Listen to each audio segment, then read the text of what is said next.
നമസ്കാരം.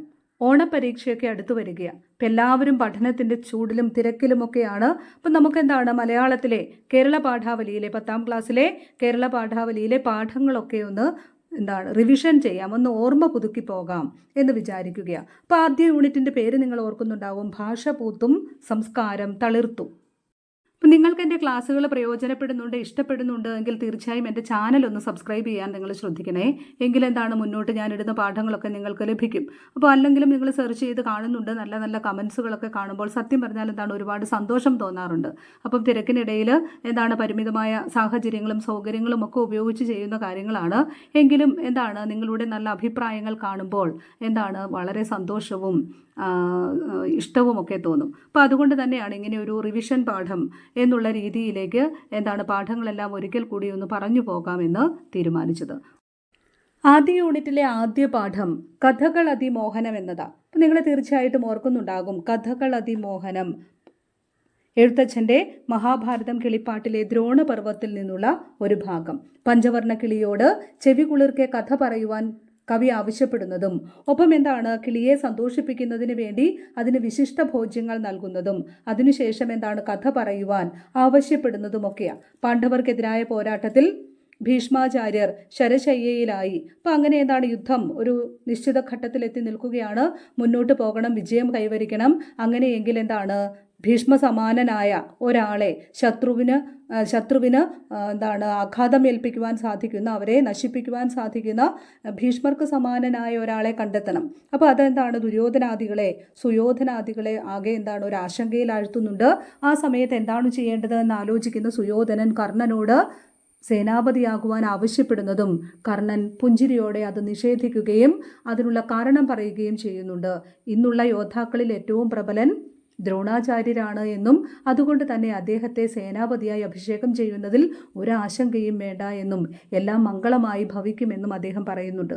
അപ്പോൾ അങ്ങനെ കർണൻ്റെ വാക്കുകേട്ട് സുയോധനൻ ദ്രോണാചാര്യരെ സേനാപതിയായി അഭിഷേകം ചെയ്യുന്നതാണ് പാഠഭാഗമെന്ന് നമ്മൾ കണ്ടു. അപ്പം മഹാഭാരതം കിളിപ്പാട്ടിലെ ദ്രോണപർവ്വത്തിലെ കഥകൾ അതിമോഹനം എന്ന പാഠം നമ്മൾ പരിചയപ്പെട്ടതാണ്, പഠിച്ചതാണ്. അതിൻ്റെ വിശദീകരണം എന്തെങ്കിലും വേണമെങ്കിൽ അതിൻ്റെ ലിങ്ക് കൊടുത്തിരിക്കാം. അപ്പോൾ അത് നിങ്ങളതൊന്ന് കണ്ടു നോക്കിയാൽ തീർച്ചയായും അത് വളരെ വിശദമായി കാര്യങ്ങളെല്ലാം പറഞ്ഞു പോയിട്ടുണ്ട്. അപ്പോൾ ആരാണ് കഥകൾ അതിമോഹനം എന്ന പാഠത്തിൻ്റെ രചയിതാവ് എന്ന് നമുക്കറിയാം. മഹാകവി എഴുത്തച്ഛനാണ്. തുഞ്ചത്ത് രാമാനുജൻ എഴുത്തച്ഛൻ്റെ മഹാഭാരതം കിളിപ്പാട്ടിലെ ദ്രോണപർവ്വത്തിൽ നിന്നുള്ള ഒരു ഭാഗമാണ് കഥകൾ അതിമോഹനം. അപ്പോൾ നിങ്ങൾക്ക് ഉത്തരങ്ങളൊക്കെ തയ്യാറാക്കുവാൻ വേണ്ടി 4 മാർക്കിൻ്റെയോ 8 മാർക്കിൻ്റെയോ 6 മാർക്കിൻ്റെയോ ഒക്കെ ചോദ്യങ്ങൾ വരികയാണ് എങ്കിൽ ആമുഖമായി നൽകാൻ പാകത്തിലാണ് ചെറിയൊരു വിശദീകരണം കൊടുത്തിരിക്കുന്നത്. നിങ്ങൾക്കിത് ഉത്തരം എഴുതുമ്പോൾ പ്രയോജനപ്പെടുത്താം. ഇൻട്രഡക്ഷനായിട്ട് നിങ്ങൾക്ക് എഴുതുവാനായിട്ട് സാധിക്കും. കഥകൾ അതിമോഹനം എന്ന പാഠഭാഗം ശ്രീ മഹാഭാരതം കിളിപ്പാട്ടിൽ നിന്ന് എടുത്തിരിക്കുന്ന ദ്രോണപർവ്വത്തിൽ നിന്ന് എടുത്തിരിക്കുന്ന ഒരു ഭാഗമാണ് എന്ന് നമ്മൾ പരിചയപ്പെടുകയുണ്ടായി. എഴുത്തച്ഛനാണ് മഹാഭാരതം കിളിപ്പാട്ടിൻ്റെ രചയിതാവ്. അപ്പോൾ എഴുത്തച്ഛനെ കുറിച്ച് നമ്മുടെ പാഠത്തിൻ്റെ കവിതയുടെ രചയിതാവിനെ പറ്റി അല്പം ഒന്ന് മനസ്സിലാക്കിയിരിക്കുന്നത് നല്ലതാണ്. ആധുനിക മലയാള ഭാഷയുടെ പിതാവ് എന്നാണ് നാം എഴുത്തച്ഛനെ വിശേഷിപ്പിക്കുന്നത്. മലയാള ഭാഷയ്ക്കും സാഹിത്യത്തിനും അദ്ദേഹം നൽകിയ സംഭാവനകളുടെ പേരിലാണ് ഇപ്രകാരം ഒരു ബഹുമതി അദ്ദേഹത്തിന് നൽകിയിരിക്കുന്നത്. മലപ്പുറം ജില്ലയിലെ തിരൂരിലുള്ള തൃക്കണ്ടിയൂരിൽ 16ാം നൂറ്റാണ്ടിലാണ് തുഞ്ചത്തെഴുത്തച്ഛൻ ജീവിച്ചിരുന്നത്. പ്രാചീന കവിത്രയത്തിലെ പ്രമുഖ കവികളിൽ ഒരാളാണ് അദ്ദേഹം. കിളിപ്പാട്ട് പ്രസ്ഥാനത്തിൻ്റെ ഉപജ്ഞാതാവായി നാം അദ്ദേഹത്തെ കരുതുന്നു. കിളിയെ കൊണ്ട് കഥ പറയിക്കുന്ന രീതിയിലാണ് അദ്ദേഹം തൻ്റെ കവിതകൾ എഴുതിയിരിക്കുന്നത്. അധ്യാത്മരാമായണം കിളിപ്പാട്ട്, ശ്രീ മഹാഭാരതം കിളിപ്പാട്ട് എന്നിവയാണ് എഴുത്തച്ഛൻ്റെ പ്രധാന കൃതികൾ. ഭക്തിക്ക് പ്രാധാന്യം നൽകിക്കൊണ്ടാണ് അദ്ദേഹം തൻ്റെ രചനകൾ നിർവഹിച്ചിരിക്കുന്നത്. അങ്ങനെ സാമൂഹികവും സാംസ്കാരികവുമായ അപജയത്തിൽ നിന്ന് ഒരു ജനതയെ കൈപിടിച്ചുയർത്തുന്നതിന് അദ്ദേഹത്തിന് സാധിച്ചു. കവിതയുടെ ആശയം ഒന്ന് മനസ്സിലാക്കത്തക്ക രീതിയിൽ നമുക്ക് പ്രധാനപ്പെട്ട ആശയം ഒന്ന് ചർച്ച ചെയ്തു പോകാം. പഞ്ചവർണ്ണ കിളിയോട് തൻ്റെ ചെവി രണ്ടും കുളിർപ്പിക്കുന്ന രീതിയിൽ കഥകൾ പറയുവാൻ ആവശ്യപ്പെടുന്നതാണ് പാഠത്തിൻ്റെ തുടക്കം. പഞ്ചവർണ്ണ കിളിക്ക് അദ്ദേഹം വിശിഷ്ട ഭോജ്യങ്ങൾ നൽകി സന്തോഷിപ്പിക്കുന്നു. തുടർന്ന് മധുരമായി കഥകൾ പറയുവാൻ ആവശ്യപ്പെടുന്നു. എന്തൊക്കെയാണ് പഞ്ചവർണ്ണ കിളി പെൺകിടാവിന് കവി നൽകുന്ന വിശിഷ്ട ഭോജ്യങ്ങൾ? നന്നായി കാച്ചിക്കുറുക്കിയ പാലിൽ പഞ്ചസാരപ്പൊടി ചേർത്ത് കുഴമ്പാക്കിയതും, നല്ല കദളിപ്പഴം പതിയെ തിരുമ്മി ഉടച്ച് അതിൽ തേനും ശർക്കരയും വെല്ലവും പൊടിച്ചിട്ടതും നല്ല വെള്ളിത്തളികയിൽ വെവ്വേറെ വിളമ്പി നൽകി. അപ്പം നല്ല വെള്ളിത്തളികയിലാണ് അദ്ദേഹം ഭക്ഷണം വിളമ്പി നൽകുന്നത് എന്ന് നമ്മൾ കാണുന്നുണ്ട്. അപ്പോൾ തീർച്ചയായും പഞ്ചവർണ്ണക്കിളിയെ സന്തോഷിപ്പിക്കുന്നതിന് അനുകൂലമായ സാഹചര്യങ്ങളെല്ലാം നൽകുന്നുണ്ട്. ദാഹിക്കുമ്പോൾ കുടിക്കുവാനായി നൽകുന്നത് എന്തൊക്കെയാണ്? നീലക്കരിമ്പിൻ്റെ ചാറും ഇളനീരും പാലും മധുവും വേണ്ടുവോളം നൽകുന്നു. ദാഹിക്കുമ്പോൾ കുടിക്കുവാനായി നീലക്കരിമ്പിൻ്റെ ചാറും ഇളനീരും പാലും മധുവും വേണ്ടുവോളം നൽകുന്നു. കവി കിളിയോട് എന്താണ് ആവശ്യപ്പെടുന്നത്? ഭീഷ്മർ ശരശയനത്തിൽ വീണു കഴിഞ്ഞു. തോൽവി മുന്നിൽ കാണുന്ന ദുര്യോധനാദികൾ തുടർന്ന് എന്താണു ചെയ്തത് എന്ന് പറയുവാനാണ് കവി ആവശ്യപ്പെടുക. ഭീഷ്മർ ശരശയ്യയിലായി, തുടർന്ന് യുദ്ധം മുന്നോട്ട് കൊണ്ടുപോകണം, അതിനായി ദുര്യോധനാദികൾ എന്തു ചെയ്തു, അങ്ങനെ തുടർന്നുള്ള കഥകൾ പറയുവാനാണ് കവി കിളിയോട് ആവശ്യപ്പെടുക. ഭീഷ്മരുടെ പതനത്തിന് ശേഷം ദുര്യോധനാദികൾ എന്തു ചെയ്തു എന്ന കാര്യം അവിടം മുതലുള്ള കഥകൾ പറയുവാനാണ് കവി കിളിയോട് ആവശ്യപ്പെടുക. അപ്പോൾ തുടർന്ന് കിളി കഥ പറയുന്നുണ്ട്. അപ്പോൾ സുയോധനൻ കർണനോട് എന്താണ് ആവശ്യപ്പെട്ടത് എന്ന് നമ്മൾ പാഠഭാഗത്ത് കാണുന്നുണ്ട്. എന്താണ് ആവശ്യപ്പെട്ടത്? കർണനോട് സേനാപതിയാകുവാനാണ് സുയോധനൻ ആവശ്യപ്പെട്ടത് എന്ന് നമ്മൾ കണ്ടു. സുയോധനൻ കർണനോട് സേനാപതിയാകാൻ ആവശ്യപ്പെട്ടപ്പോൾ കർണന്റെ മറുപടി എന്തായിരുന്നു എന്ന് നമ്മൾ കണ്ടു. തന്നോട് സേനാപതിയാകുവാൻ സുയോധനൻ ആവശ്യപ്പെട്ടപ്പോൾ ഒരു പുഞ്ചിരിയോടെ കർണൻ ഇപ്രകാരം പറഞ്ഞു: ഞാൻ മറ്റുള്ളവരുടെ സന്തോഷത്തിന് വേണ്ടി സത്യം മറച്ചുവെച്ച് ഭംഗിവാക്കു പറയുകയില്ല. ദ്രോണാചാര്യർ ഉള്ളപ്പോൾ മറ്റൊരാളെ സേനാപതിയാക്കുന്നതിനെക്കുറിച്ച് ആലോചിക്കേണ്ടതില്ല. ഇന്നുള്ള യോദ്ധാക്കളിൽ ഏറ്റവും പ്രബലൻ അദ്ദേഹമാണ്. അപ്പോൾ ഒരു പുഞ്ചിരിയോടെ കർണൻ തന്നോട് സേനാപതിയാകുവാൻ സുയോധനൻ ആവശ്യപ്പെടുമ്പോൾ നൽകുന്ന മറുപടി നമ്മൾ കാണുന്നുണ്ട്. ഒരു പുഞ്ചിരിയോടെ അദ്ദേഹം ഇപ്രകാരം പറയുകയാണ്: ഞാൻ മറ്റുള്ളവരുടെ സന്തോഷത്തിന് വേണ്ടി അല്ലെങ്കിൽ അവരെ സന്തോഷിപ്പിക്കുന്നതിന് വേണ്ടി സത്യം മറച്ചുവെച്ച് ഭംഗിവാക്കു പറയുകയില്ല. ദ്രോണാചാര്യർ ഉള്ളപ്പോൾ മറ്റൊരാളെ സേനാപതിയാക്കുന്നതിനെക്കുറിച്ച് ആലോചിക്കേണ്ടതില്ല. ഇന്നുള്ള യോദ്ധാക്കളിൽ ഏറ്റവും പ്രബലൻ അദ്ദേഹമാണ്. കർണന്റെ നിർദ്ദേശാനുസരണം അല്ലെങ്കിൽ കർണന്റെ അഭിപ്രായം മാനിച്ച് സുയോധനൻ ദ്രോണാചാര്യരെ സേനാപതിയായി അഭിഷേകം ചെയ്യുന്നതോടെയാണ് പാഠം അവസാനിക്കുന്നത് എന്ന് നമ്മൾ കണ്ടു. പാഠഭാഗത്തെ പ്രധാന ആശയം, പ്രധാന വാക്കുകളുടെ അർത്ഥം ഒന്ന് പരിചയപ്പെടാം. അരിനിവഹം. അരിനിവഹം എന്ന് പറഞ്ഞാൽ ശത്രു സമൂഹം. അരി എന്ന പദത്തിന് രണ്ടർത്ഥം നമ്മൾ മനസ്സിലാക്കുന്നുണ്ട്, നാനാർത്ഥം. അരി തീർച്ചയായും നമ്മുടെ ഭക്ഷണ വസ്തുവാണ്. അപ്പം അത്തരത്തിൽ നമ്മുടെ ധാന്യം എന്ന അർത്ഥത്തിൽ അരി എന്ന വാക്ക് നമ്മൾ കാണുന്നുണ്ട്. അരി എന്നാൽ ശത്രു എന്നും അർത്ഥമുണ്ട്. അപ്പം നാനാർത്ഥം എന്ന രീതിയിൽ അരി എന്ന പദം നമ്മൾ കണ്ടു കഴിഞ്ഞാൽ തീർച്ചയായും ഒരു ധാന്യം എന്നും ശത്രു എന്നും നമുക്ക് അർത്ഥം കാണാം. പ്രബലാധിപൻ, ശക്തനായ നാഥൻ.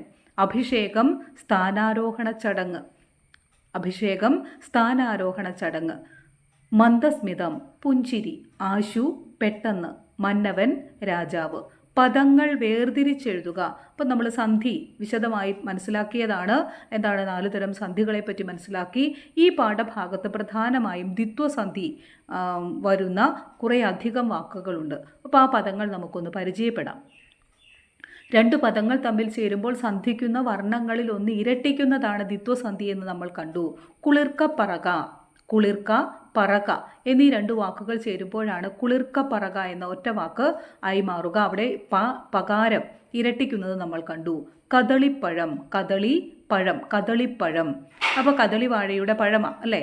അപ്പോൾ കദളിപ്പഴം എന്ന വാക്ക് ചേർത്ത് വരുമ്പോൾ പകാരം ഇരട്ടിച്ചിരിക്കുന്നത് നമ്മൾ കണ്ടു. വെള്ളിത്തളിക, വെള്ളി തളിക. നീലക്കരിമ്പ്, നീല കരിമ്പ്. കനക്കെ ചുരുക്കി, കനക്കെ ചുരുക്കി. കുറുക്കി കൊഴുത്ത, കുറുക്കി കൊഴുത്ത. അപ്പോൾ ഇവിടെ എല്ലാം ഈ പദങ്ങളിലെല്ലാം നമ്മൾ കാണുന്നത് സന്ധി ചെയ്യുമ്പോൾ ഇരട്ടിക്കുന്നതാണ്. അപ്പോൾ അവിടെ ദ്വിത്വസന്ധിയാണ് വന്നിരിക്കുന്നത് എന്ന് നിങ്ങൾ ഓർക്കുക. ദ്വിത്വം എന്നാൽ ഇരട്ടിപ്പാണ്. 2 പദങ്ങൾ തമ്മിൽ ചേരുമ്പോൾ സന്ധിക്കുന്ന വർണ്ണങ്ങളിൽ ഒന്ന് ഇരട്ടിക്കുന്നതിനാണ് ദ്വിത്വസന്ധി എന്ന് പറയുന്നത്. പാഠഭാഗത്തെ പ്രധാനപ്പെട്ട ചില പ്രയോഗങ്ങളൊന്ന് നോക്കാം. പഞ്ചവർണ്ണക്കിളി പെൺകിടാവേ തെളിഞ്ഞെഞ്ചെവി രണ്ടും കുളിർക്ക പറക നീ, ചെവി രണ്ടും കുളിർക്ക പറക എന്ന പ്രയോഗത്തിൻ്റെ അർത്ഥം എന്ത്? എനിക്ക് സന്തോഷം പകരുന്ന രീതിയിൽ പറയുക, എന്നെ സന്തോഷിപ്പിക്കുക. എനിക്ക് സന്തോഷം പകരുന്ന രീതിയിൽ പറയുക, സംസാരിക്കുക എന്നുള്ളതാണ്. ചെവി രണ്ടും കുളിർക്ക പറക, എനിക്ക് സന്തോഷം പകരുന്ന രീതിയിൽ, എന്നെ സന്തോഷിപ്പിക്കുന്ന രീതിയിൽ പറയുക. മറ്റൊരു സന്ദർഭം നോക്കുക. കർണനും മന്ദസ്മിതം ചെയ്തു ചൊല്ലിനാൻ, കർണസുഖം ഞാൻ പറകയില്ല ആരോടും. ആശയം എന്താണ്? കർണസുഖം എന്ന പ്രയോഗത്തിൻ്റെ അർത്ഥം എന്താണ്?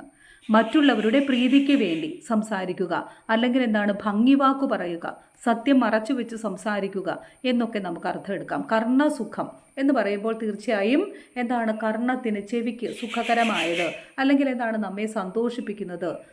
ഇവിടെ എന്താണ്, കർണസുഖം ഞാൻ പറകയില്ല ആരോടും, മറ്റുള്ളവരുടെ പ്രീതിക്ക് വേണ്ടി ഞാൻ സംസാരിക്കുകയില്ല എന്നാണ് പറയുക. അപ്പോൾ അവരെ ഒന്ന് സന്തോഷിപ്പിക്കുന്നതിന് വേണ്ടി മാത്രം വെറും വാക്ക് പറയുക, സത്യം മറച്ചു വെച്ച് സംസാരിക്കുക, അല്ലെങ്കിൽ ഭംഗിവാക്ക് പറയുക, യാഥാർത്ഥ്യം മറച്ചു വെച്ച് സംസാരിക്കുക എന്നൊക്കെയാണ് അർത്ഥമായി വരിക. ചൊല്ലുവാനാവതില്ലെങ്കിലും ഒട്ടൊട്ടു ചൊല്ലുന്നതുണ്ടു കനക്കെ ചുരുക്കി ഞാൻ.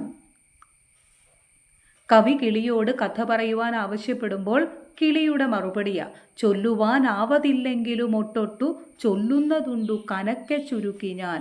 കനക്കെ ചുരുക്കി എന്ന പ്രയോഗം എന്താണ്, എങ്ങനെയാണ് ഈ പാഠഭാഗവുമായി ബന്ധപ്പെട്ട് യോജിക്കുന്നത് എന്ന് നമുക്ക് നോക്കാം. കനക്കെ ചുരുക്കി എന്നാൽ വളരെ ചുരുക്കി എന്നാണ് അർത്ഥം. കിളി കവിയോട് പറയുന്നതാണിത്. ബൃഹത്തായ മഹാഭാരത കഥ മുഴുവൻ പറയുവാൻ തനിക്കാവതില്ല, വളരെ ചുരുക്കി താൻ കഥ പറയാം എന്നാണ് കിളി പറയുക. അത് ശരിയാണു താനും. തന്നിരിക്കുന്ന പാഠഭാഗം അതിന് ഉത്തമ ഉദാഹരണമാണ്. ഭീഷ്മരുടെ പതനവും ദ്രോണാചാര്യരുടെ സേനാപതിയായുള്ള അഭിഷേകവുമെല്ലാം വളരെ ചുരുങ്ങിയ വാക്കുകൾ കൊണ്ട് കവി അവതരിപ്പിച്ചിരിക്കുന്നു. പരീക്ഷയുമായി ബന്ധപ്പെട്ട് ഒരുപക്ഷെ ചോദിക്കുവാൻ സാധ്യതയുള്ള ഒരു ചോദ്യം, പഞ്ചവർണ്ണക്കിളി പെൺകിടാവേ തെളിഞ്ഞെഞ്ചവി രണ്ടും കുളിർക്ക പറക നീ, നെഞ്ചം തെളിഞ്ഞു കുറുക്കിക്കൊഴുത്ത പാൽ പഞ്ചതാരപ്പൊടി കൂട്ടിക്കുഴമ്പാക്കി. ഈ വരികളിൽ തെളിയുന്ന ഭാഷാപരമായ പൊതു പ്രത്യേകത എന്ത്? ഇപ്പോൾ നമ്മൾ ഈ 4 വരികൾ നോക്കുക. ദ്വിതീയാക്ഷര പ്രാസത്തിൻ്റെ സാന്നിധ്യം അല്ലെങ്കിൽ അതിൻ്റെ ഒരു സൗന്ദര്യം നമുക്കിവിടെ കാണുവാനായിട്ട് പറ്റും. പഞ്ചവർണ്ണക്കിളി, അവിടെ എന്താണ്, ഈ 4 വരികളിലെയും രണ്ടാമത്തെ അക്ഷരം, അടുത്തടുത്ത വരികളിലെ രണ്ടാമത്തെ അക്ഷരം ഒരേപോലെ വരിക എന്നതാണ് ദ്വിതീയാക്ഷരപ്രാസം. ഇവിടെ ഇഞ്ച എന്ന അക്ഷരം അടുത്തടുത്ത വരികളിൽ ആവർത്തിച്ചു വന്നിരിക്കുന്നു. അപ്പോൾ 4 വരികളിലെയും രണ്ടാമത്തെ അക്ഷരം ഇഞ്ച എന്ന അക്ഷരമാണ് അല്ലേ. അപ്പോൾ എന്താണ്, ദ്വിതീയാക്ഷരപ്രാസം എന്ന് പറഞ്ഞാൽ അടുത്തടുത്ത വരികളിലെ രണ്ടാമത്തെ അക്ഷരം സമാനമായി വരിക എന്നുള്ളതാണ്. ഇവിടെ എന്താണ്, ഈ 4 വരികളിലെയും ഒപ്പം കവിത എടുത്ത് നോക്കിക്കഴിഞ്ഞാൽ എന്താണ്, ഒരുപാട് സ്ഥലങ്ങളിൽ ദ്വിതീയാക്ഷരപ്രാസത്തിൻ്റെ സൗന്ദര്യം നമുക്ക് കാണുവാനായിട്ട് പറ്റും. അതെന്താണ്, തീർച്ചയായും എന്താണ്, ഒരു ശ്രവണ സുഖത്തിന് വേണ്ടി കവിത ചൊല്ലി അവതരിപ്പിക്കുമ്പോൾ എന്താണ്, കേൾവിക്കാർക്ക് ഇമ്പം നൽകുന്ന ഒരു ഭാഷാ പ്രയോഗമാണത് അല്ലേ. അപ്പോൾ എന്താണ്, അലങ്കാരങ്ങളിൽ പ്രധാനമായി നമ്മൾ കണ്ടിരുന്ന ഒന്നാണ് ശബ്ദാലങ്കാരം. ശബ്ദാലങ്കാരവും അർത്ഥാലങ്കാരവും കവിതയുടെ ഭംഗിക്ക്, മോടിക്ക് വേണ്ടി നമ്മൾ ഉപയോഗിച്ചിരുന്നതാണ്. അവിടെ ദ്വിതീയാക്ഷരപ്രാസത്തിന് വളരെ വലിയ പ്രാധാന്യം പഴയ കാലത്ത് പ്രത്യേകിച്ചും ഉണ്ടായിരുന്നുവെന്ന് നമുക്ക് അറിയാം. അപ്പോൾ ഇവിടെ എന്താണ്, ഈ വരികളിലെ രണ്ടാമത്തെ അക്ഷരം സമാനമാണ്. അപ്പോൾ ഇത്തരത്തിൽ എന്താണ്, ദ്വിതീയാക്ഷരപ്രാസത്തിൻ്റെ സൗന്ദര്യം നമുക്ക് കവിതയിലുടനീളം കാണുവാനായിട്ട് സാധിക്കും. 6ാമത്തെ ചോദ്യം, ഹംസത്തെ സ്വതന്ത്രമാക്കിക്കൊണ്ട് നളൻ പറഞ്ഞതെന്തൊക്കെ? ഹംസത്തെ സ്വതന്ത്രമാക്കിക്കൊണ്ട് നളൻ പറഞ്ഞതെന്തൊക്കെ? ഇപ്പോൾ പാഠത്തിൻ്റെ അവസാന സ്റ്റാൻസയാ, പദം ചരണം 1 അരിക് ഹംസമേ അരുതു പരിദേവിതം എന്ന് തുടങ്ങുന്ന ഭാഗം നമ്മൾ പാഠഭാഗത്ത് മനസ്സിലാക്കിയതാണ്. അല്ലയോ ഹംസമേ, നീ വിലാപം നിർത്തിയാലും എനിക്ക് നിന്നോട് ഒരു ഇഷ്ടക്കുറവുമില്ല. നിന്റെ ശരീരം, ദേഹം അനുപമമാണ്. അപ്പോൾ എന്താണ്, സാദൃശ്യമില്ലാത്ത സുന്ദരമായ നിന്റെ ശരീരകാന്തി കണ്ട് ആകൃഷ്ടനായാണ് ഞാൻ നിന്നെ പിടികൂടിയത്. നിന്നോടുള്ള സ്നേഹം കൊണ്ട് ചെയ്തതാണ്, നിന്നെ ദ്രോഹിക്കാൻ അല്ല. അല്ലയോ ദേവപക്ഷി ശ്രേഷ്ഠ, ഗുണനിധേ, എന്നോട് ദുഃഖമൊന്നും തോന്നരുതേ, ഖേദമൊന്നും തോന്നരുതേ. പറന്നിച്ഛയ്ക്കൊത്ത വഴി ഗച്ഛ, നീ നിനക്കിഷ്ടമുള്ളിടത്തേക്ക് നീ പറന്നു പോയാലും എന്ന് പറഞ്ഞുകൊണ്ട് ആ അരയന്നത്തെ നളൻ സ്വതന്ത്രമാക്കുന്നുണ്ട് എന്ന് നമ്മൾ കണ്ടു. ദുരിതമുണ്ട് തവ ഭൂപതേ, രാജാവിന് ദുരിതമുണ്ടാകുമെന്ന് പറയുവാൻ കാരണമെന്ത്? അരയന്നം നളനോട് പറയുന്നതാ. എന്താണ് പറയുന്നത്? ചെറുതും പിഴ ചെയ്യാത്തോരെന്നെ കൊന്നാൽ ബഹുദുരിതമുണ്ട് തവ ഭൂപതേ.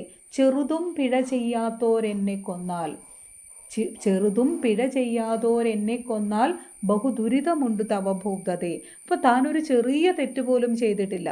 അപ്പം അങ്ങനെയുള്ള എന്നെ അങ്ങ് കൊന്നാൽ അങ്ങേക്ക് ദുരിതമുണ്ടാകും. അപ്പം നിഷ്കളങ്കനും ആർക്കും ദ്രോഹം ചെയ്യാത്തവനുമാണ് ഞാൻ.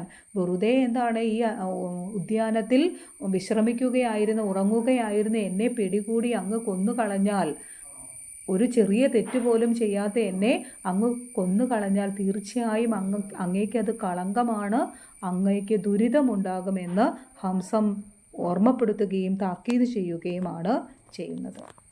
അപ്പോൾ തീർച്ചയായും എന്താണ് നമ്മുടെ ജീവിതത്തിലും നമ്മൾ എന്താണ് മറ്റുള്ളവർക്ക് ദോഷകരമായത് ചെയ്യരുത്.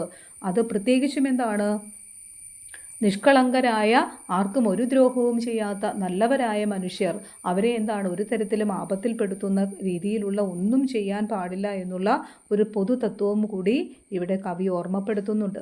അപ്പോൾ ഇങ്ങനെ പാഠം അവസാനിക്കുകയാണ്. പാഠത്തിൻ്റെ വിശദീകരണം കൂടുതൽ എന്തെങ്കിലും ആവശ്യമുണ്ട് എങ്കിൽ മുമ്പ് ചെയ്തത് ഉണ്ട്, അതിൻ്റെ ലിങ്ക് ഡിസ്ക്രിപ്ഷനിൽ കൊടുത്തേക്കാം. അപ്പോൾ തീർച്ചയായും നിങ്ങൾക്ക് അത് പ്രയോജനപ്പെടുക തന്നെ ചെയ്യും. നിങ്ങളത് പാഠം പഠിക്കുവാനായിട്ട് ശ്രദ്ധിക്കുക.